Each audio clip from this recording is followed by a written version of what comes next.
Oh, I'm dark. Okay, here we go. Hello, my favorite people. Today we're going to be talking about the top 10 places to visit in the United Kingdom. As you guys know, 2 years back during the summer, I was in the UK. Well, I was in England. I was mainly in the London area. Barking Station, that's where I was. I was around that area. So I didn't really get to actually see what England or the UK had. I was in the touristy areas. So I think for the next time I visit, once this whole pandemic is over, this video will give me some insight on what to travel and see. Definitely want to come to Scotland for sure. I've been thinking about Ireland, maybe Wales, if possible, I don't know. But yeah, let's watch the video, top 10 places to visit in the UK. You guys make sure to leave your suggestions too down below. DM me any video requests you have on Instagram. Subscribe here if you're new. Subscribe to the second channel, which is down below. And yeah, here we go. Top 10 places to visit in the UK. I should probably give you all a heads up on my interests. I like landscape, I like art, I love museums, I like architecture a lot. I'm getting more into history, as you guys can tell from the freaking reactions, but yeah, all that stuff. What's going on with my computer? What's up, guys? My name is Ryan Shirley, and I spent the last few years exploring the United Kingdom, Hey, that's and I beautiful. want to show you my favorite places. So here's my UK top 10.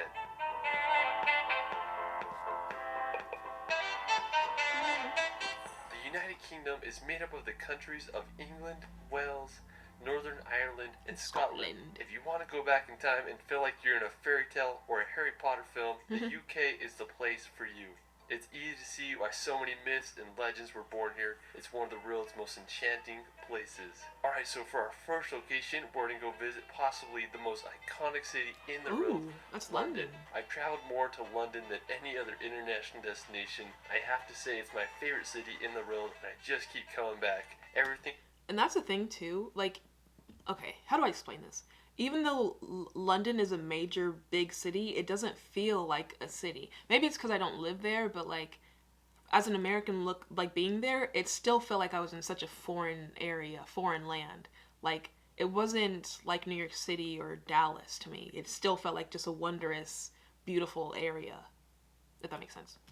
From the double-decker buses to the energy of Piccadilly Circus makes the city feel so alive. There's just so many places to see. It's You the can check out architecture, I the iconic think. Big Ben and walk across the bridge to see the Palace of Westminster. There's the Tower Bridge, which is possibly the most famous bridge in all of London. You can go see the Stoic Guards at Buckingham Palace or take a ride on the London Eye. I freaking If you love haven't already London. been to London, I'd highly recommend visiting when you can. It's hard to beat the London atmosphere. There's no city like it in the world. I've Alright, always so wondered what after that building exploring was. London, we're going to make the 2-hour drive over to Stonehenge, located in... Are you kidding me? Wait a minute. What am I thinking of?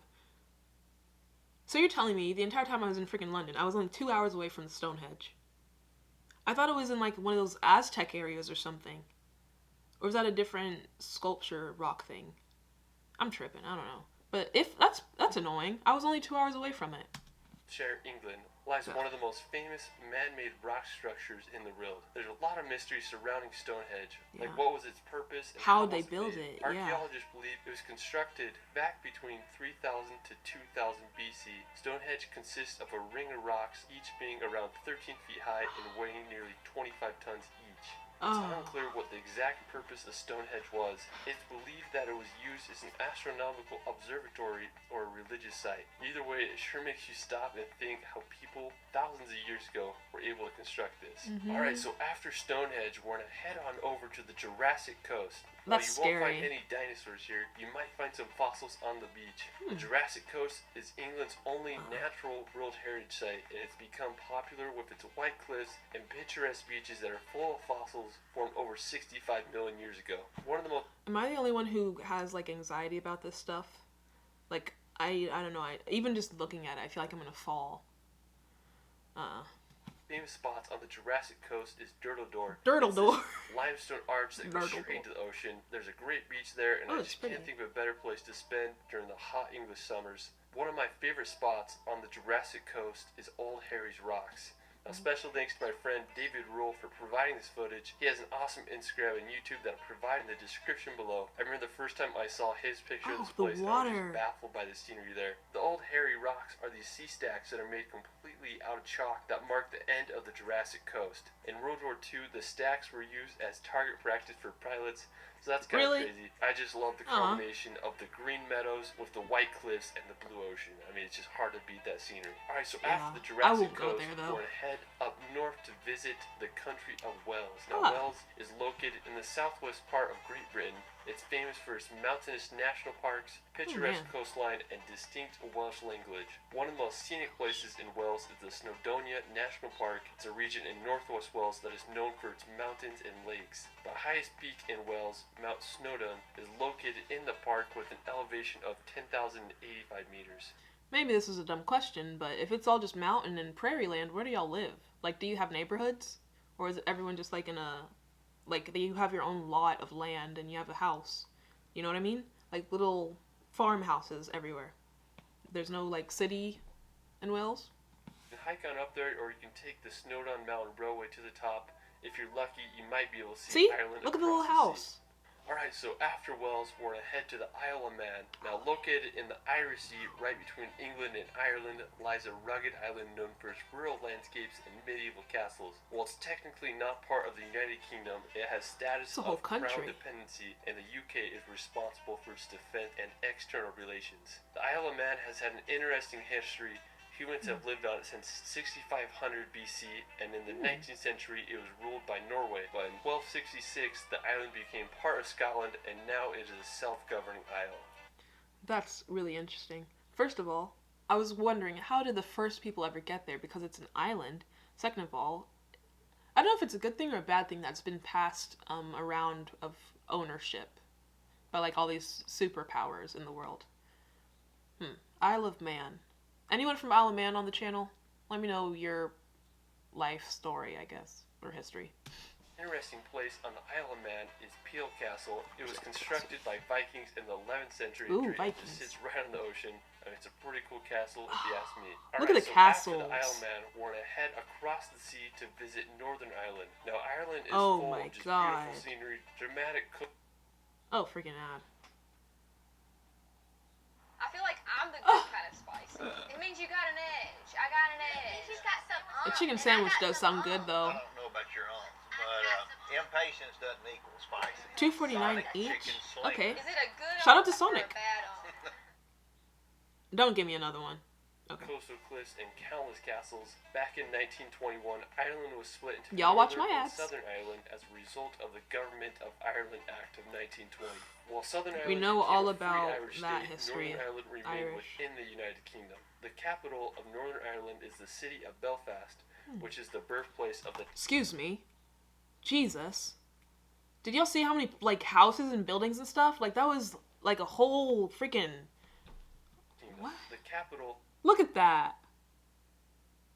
Okay, I have to get... The United Kingdom, not that it is all London, but it's like London. There are places like London. It's not all just freaking land, right? Obviously. Look at that. Wow, that's Northern Ireland. I thought it was all just like farmland. Northern Ireland is the city of Belfast, which is the birthplace of the Titanic ship. One of the most iconic places in Northern Ireland is the Dark Hedges. It's this road lined with beech trees planted in the 18th century. It was used as a filming location for the Game of Thrones. On the northern coast, you can check out the Carrick Already rope bridge or see the basalt columns at the Giant's Causeway. I mean, there's just so much... See, here's the thing about me, though. I'm not walking across no rope bridge. I'm not putting myself in danger. If one rope snapped, I could fall off. I could be swiveled and tossed into the ocean and eaten by a shark. I'm definitely going to... Do I even want to go to the beach? I don't know. I see myself in, like, the city areas. Even, like, going out into the country. I don't know about that. Y'all let me know. I'm just a scaredy cat. Street and beauty in Ireland. And it just makes me want to go there and explore. Alright, so for our next location, we're going to head to Scotland to visit the Isle of Skye. This is probably my all-time favorite How do you get up place there? in the UK. You literally feel like you're in a fairy tale when you visit there. I was lucky enough to go to the Isle of Skye last summer, and it's about a 5-hour drive from Edinburgh. One of the most impressive places in the Isle of Skye is the Old Manor Store. It's one of my all-time favorite rock formations. I felt like I was on the set of Game of Thrones when I was there. Now, to get to the Old Manor Store, it's about a 4-kilometer hike. I don't know why I'm freaking about to cry. What the heck? It's just really just so beautiful, different, great. Oh my god. Literally, I can already see, like, the vlogs. Just the moment, just being there and just seeing just the earth. Like, oh god. I can't wait to be back. Through some conservation gates and you'll reach the famous rock pinnacles. I went for sunrise and sunset, and both occasions were breathtaking. Just being when I was free. there was just like crows flying around the rock, and there were some sheep running around. I mean, it was just a magical place. So the legend of the Old Manor Store is supposedly a giant lived there a long time ago, and when he was buried, his thumb was left sticking out of the ground. Now when that's you go a there, myth. it's easy to see why it's one of the world's most iconic rock formations. It's one of my all-time favorite places, and I recommend everyone to see it at least once in their life. Just a few minutes away from the Old Manor Store, there is a breathtaking waterfall called Meow Falls. Meow It Falls. cascades down to the ocean. Yeah. There's a nice viewpoint where you can Oh, the look water's at the black. waterfall. The surrounding sea cliffs in the area are also stunning. One of the most famous is Kilt Rock, which are right by Meow Falls. I mean, it's just such a cool area. There are Hold on. So, I don't know if y'all saw, but it looks like the waterfall is just, like, sourced from a little pond. So, hello? Is it relying on, like, rainwater to keep refilling it? What if it what if it all falls out into the ocean? It's not going to rain that much to refill. How does that work? one of the most famous is Kilt Rock, which are right by Meow Falls. I mean, Meow it's just such a cool Falls. area. There aren't many waterfalls that fall straight into the ocean. Can you If you're imagine looking seeing to a find wild some sheep or fairies, goat? You may want to check out the fairy pools. There are these picturesque blue pools that lie at the base of the black colons. When I was there were so many midges. I didn't dare get close to water, so make sure you bring some bug spray. If you want to do a beautiful hike, I'd also recommend visiting the Corang. It's one of the most beautiful areas in the Isle of Skye. You feel like you're walking on a giant golf course. I found this crazy vantage point to get a good 360 view of the whole area. Alright, so How do you after get the up Isle of there? Skye, we're going to head over to the nearby Donang Castle. If you're driving to the Isle of Skye, you will drive right by this. It's one of my favorite castles in the UK. Situated on a small tidal island at the point where the three great sea locks meet. The castle was built in the 13th century. I'm so mad at myself, I didn't visit the castle when I was there. I wasn't... You know what I'm thinking? Like, I was thinking, how the heck are you going to plan this? Would I just take an Uber? Because I'd obviously be... I shouldn't tell y'all where I'll be staying. But going from where I would be all the way there, like the dude said, it's like a 5-hour drive just from Edinburgh. So is there like a tourist company or something that I could book and like they just take me to all these little places instead of having to freaking ask my Uber driver, hey, can we go to the castle of Lyon, you know? We'll check it out. That's one of my biggest regrets of when I visited the UK, so don't make the same mistake I made.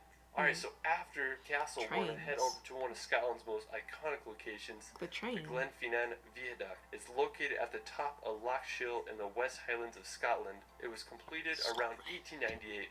This may look familiar because it was featured in the Harry Potter films. When I was there, I've never wanted seen a to get Harry closer Potter to the movie. bridge, so I walked underneath it. I was just shook by how big it actually was. After I hiked to Arches, the top too. to get a good vantage point so I could see the famous train go across the viaduct. Just really reminds you of those Harry Potter movies. Alright, so after Glenfinnan, we're going to head over to Edinburgh. Now, if you want to go back in time, Edinburgh is a must. It's where Jake... I've been calling it Edinburgh. Edinburgh.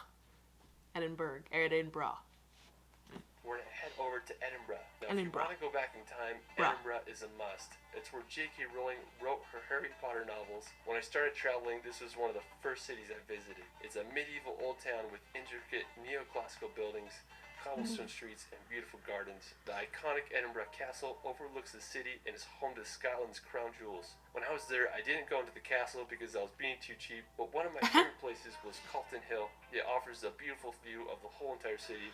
While we're still in Edinburgh, we're going to head over to Arthur's. Okay, Edinburgh is reminding me of Rome, which is another place I really want to go to. Oh, God. Can this freaking pandemic just end already? This summer, I was supposed to be back, and now I'm stuck in freaking Texas. I'm pissed. With all these yee-yees and Confederates. I could be at the Isle of Man. Gosh dang it. Now, Arthur's Seat is located in Holyrood Park, and it's a short walk from Edinburgh Centre. Arthur's Seat is an extinct volcano with an elevation of 823 feet. I don't mess when with I was there, I volcanoes. wanted to get as high as I could so I could see all of Edinburgh. I made a hike up and I reached the top. It was just so windy when I was there, nearly blew me over. After I hiked to the top, I had a good time just hiking around Holyrood Park and enjoying the views of one of UK's Y'all must be most really iconic healthy cities. too, to Alright, walk well, around that is it for everywhere. my United Kingdom top 10. The UK is just such a unique region in the world, and I hope all can witness its beauty and history. What was your favorite place in the video? Let me know in the That's another thing. Like he just said, the UK is so diverse with all the land. Like you have the cities, like he just said, Edinburgh. There was another one. Can't remember. It was the first one that I was shocked by that had just that mass of freaking land. But then you also have the billy goats in the fields of Wales. So it's just like everywhere you go, you could see something completely different. And I can't wait to be back. Let me know where you guys think I should visit if I do come back within the next year. Hopefully so. Also, I have to think about nursing school because I can't travel if I'm going to be in nursing school. It's a lot to figure out. I just hope you guys are along for the ride, and I can't wait to experience it again. Subscribe if you're new here, like the video, comment some suggestions, DM them to me also on Instagram, and yeah, bye.